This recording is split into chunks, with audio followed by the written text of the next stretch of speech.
አደጋ ያንዛበበበት የምዕራብ ኢትዮጵያ ድንበር። ሰላም እንደሙላችኋል ክብራትና ክብራን የተፎክስ ቤተሰቦች የዕለቱን ዜና ይዘን ቀርበናል። ቻናላችን አዲስ ከሆናችሁ ቪዲዮአችንን ላይክ፣ ቻናላችን ሰብስክራይብ በማድረግ አብራችሁን ሁኑ። አደጋ ያንዣበበበት የምዕራብ ኢትዮጵያ ድንበር ኢትዮጵያና ሱዳን ኩርሙክ የተሰኘ ወረዳ ይጋራሉ።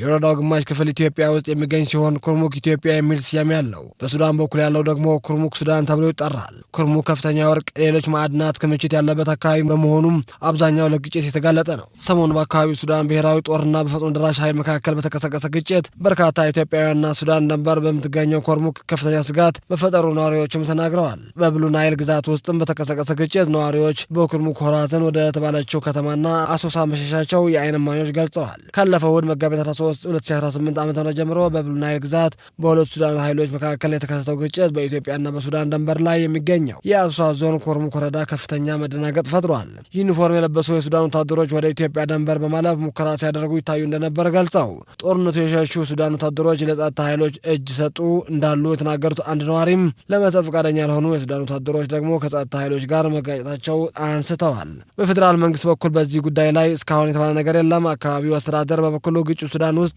መሆኑ ገልጾ በስጋት ምክንያት ወደ ወረዳው አስተዳደር መቀመጫ ወደ ሆነችው ሆራዛብ ከተማ የሸሹ ነዋሪዎች እንዳሉም ዛሬ ዕለት መመሳቸው አመላክቷል። ሁለቱ ሱዳኖች ተፋላሚ ኃይሎች በኢትዮጵያ ኩርሙክ አዋሳኝ ቦታ ላይ ውጊያ ማካሄዳቸው በአካባቢው ውጥረት እንዲባባስም አድርጓል። በሱዳን በኩል ናይል ግዛት በኢትዮጵያ ድንበር ቅርብ ርቀት ላይ የሚገኘው በሱዳንና ኩርሙክ ውስጥም እሁድ ምሽት 8 ሰዓት ገደማ አንስቶ በነበር ከፍተኛ ወታደራዊ መሳሪያ ድምፅ መስማት ጀመረ።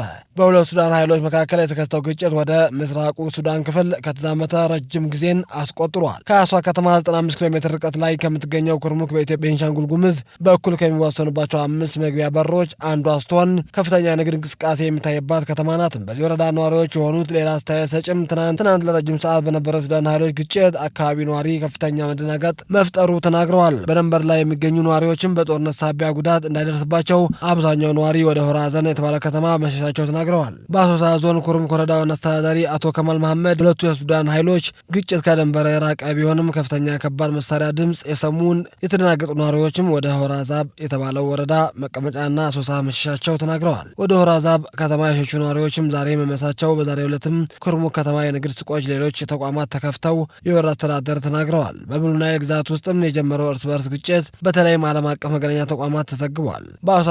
በአሶሳ ዞንም በተለይም ኩርሙክ ከተባለ ወረዳ የኢትዮጵያና ሱዳን ድንበር የሚገኙ ሲሆን በዚህ ከተማ የሚገኙ በርካታ ነዋሪዎች ከድንበሩ 70 ኪሎ ሜትር ላይ የሚገኘው ኦሮዛም ወደሚባል ከተማ እንደሚጠጉ ተናግረዋል። በአካባቢው ከታየው ከፍተኛ ወታደራዊ እንቅስቃሴ የተደናገጡ ሌሎች ደግሞ ስጋት ወደ አሶሳ መሻቸው ያነጋገርናቸው ነዋሪዎች ተናግረዋል። በሱዳን ውስጥም ባለው ጦርነት ከባድ መሳሪያ ድምፅ ትናንት እስከ 7 ሰዓት ድረስ ኦሮዛም በሚባል አሶሳ ዞን ኩርሙክ ወረዳ ከተማ ውስጥም ድረስ ይሰማ እንደነበር አንሸሽተው በአሶሳ ከተማ የሚገኙ ነዋሪዎችም ተናግረዋል። በሱዳን እርስ በርስ ጦርነት ከጀመረ ወዲህም በዚሁ ድንበር ላይ የሚገኘው ከተማ በሱዳን በኩል የአካባቢው ነዋሪዎች ስጋት ላይ የጣለ ከባድ መሳሪያ የተኩስ ድምፅ ሲሰማ ይሄው ወታደራዊ እንቅስቃሴ ሲታይ የመጀመሪያው እንደሆነ ተገልጿል። ከአሶሳ ከተማ 95 ኪሎ ሜትር ርቀት ላይ የምትገኘው ኩርሙክ የኢትዮጵያና የሱዳን ቤንሻንጉል ጉሙዝ ክልል በኩል የሚወሰኑ 5 መግቢያ በሮች አንዷ ስትሆን ከፍተኛ ንግድ እንቅስቃሴ የሚታይባት ከተማም ናት። በዚህ ወረዳ ነዋሪ የሆኑት ሌላ አስተያየት ሰጭም ትናንት ረጅም ሰዓት የነበረው የሱዳን ኃይሎች ግጭት በአካባቢው ነዋሪዎች ላይ ከፍተኛ መደናገጥ መፍጠሩ ተናግረው በድንበር ላይ የሚገኙ ነዋሪዎችም በጦርነቱ ሳቢያ ጉዳት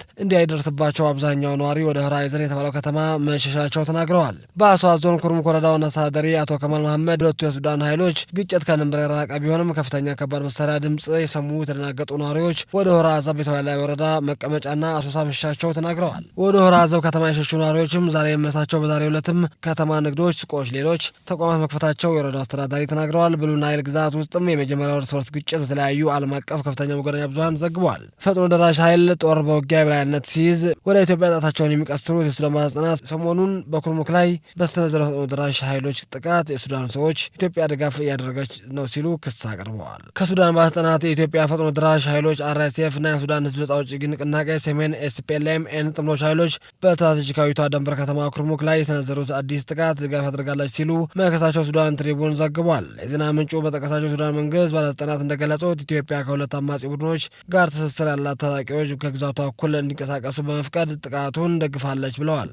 ምንጩ አክለውም የጦር ተሽከርካሪዎች የኢትዮጵያ ሶስታ ተነስተው ጥቃቱን ከመሰንዘራቸው በፊትም ወደ ድንበር አካባቢዎች መጓዛቸው ገልጸዋል። በኩርሙክ ዙሪያ ውጊያ ጠናክሮ የቀጠለ ሲሆን በርካታ ግንባሮች ግጭቶች የተካሄዱ መሆኑን ዘግበው የሱዳን ህዝብ ነጻ አውጪ ንቅናቄ ሰሜን ከተማ 20 ኪሎ ሜትር ርቀት ላይ የምትገኘው ጁሩት አቅራቢያ የሱዳን ጦር ክፍሎች መደምሰሱ፣ የጦር መሳሪያዎች መማረኩ፣ መኮንኖች በቁጥጥር ስር መዋሉን ገልጾ ሌሎች ወታደሮችም ወደ አማጽያኑ ማፈግፈጋቸው ተናግረዋል። ከኢትዮጵያና ከደቡብ ሱዳን ጋር የሚዋሰኑ በርካታ አካባቢዎች ባለፉት ቀናት ግጭቶች ያገረሹ ሲሆን የጁሩት አካባቢ ባለቤትነት ባለፈው ሳምንት ከሱዳን ጦርና ፈጣን ደጋፊ ኃይሎች የሱዳን ህዝብ ነጻ አውጪ ንቅናቄ ሰሜን RSF SPLMN ጥምረት መካከል ሲዘዋወር ቆይቶ ተገልጾ ኩርሙክ በሱዳን ያለፈው ግጭቱ ወቅትም በተደጋጋሚ የተለያዩ ኃይሎች እጅ የቆየች ከተማ መሆኗ በደንበር አካባቢ ያላትን ስትራቴጂካዊ ጠቀሜታ ያሳያል። ይህ ክስ የቀረበበት ሪቶርስ በየካቲት ወር 2018 ዓ.ም የኢትዮጵያ ከሱዳን ድንበር አቅራቢያ ቤንሻንጉል ጉሙዝ ክልል RSF ጋር ግንኙነት ያላቸው ታጣቂዎች ስልጠና ካምፕ የዘጋጀ ነው የሚል ዘገባ መውጣቱ ተከትሎ ነው።